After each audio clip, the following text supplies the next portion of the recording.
Anak Agung Gede Ngurah Puspayoga melakukan kunjungan kerja ke Timika, Kabupaten Mimika, Papua. Dalam kunjungan tersebut, mantan Wakil Gubernur Bali ini meresmikan pasar tradisional dan meninjau sejumlah koperasi yang terdapat di Timika.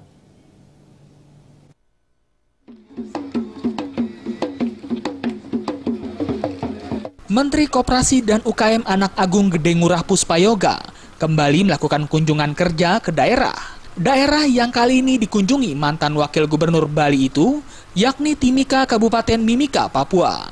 Dalam kunjungannya itu, yang didampingi sejumlah deputi ini, Puspayoga meninjau dan meresmikan pasar tradisional Karang Senang di distrik Kuala Kencana, Timika, Kabupaten Mimika, Papua.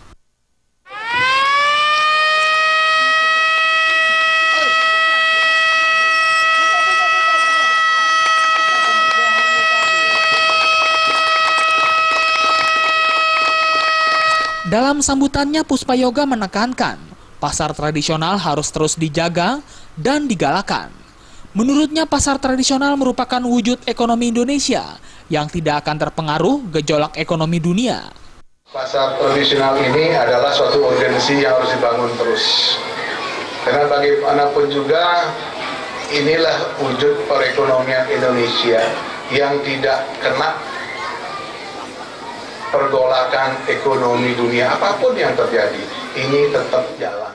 Di kesempatan yang sama, Puspayoga menyerahkan bantuan berupa akta notaris untuk sejumlah koperasi dan sertifikat hak cipta untuk produk UMKM yang terdapat di Timika.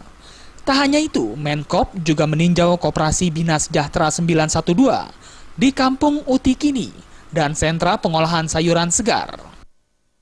Dari Mimika, Papua, Eko Yulianto melaporkan.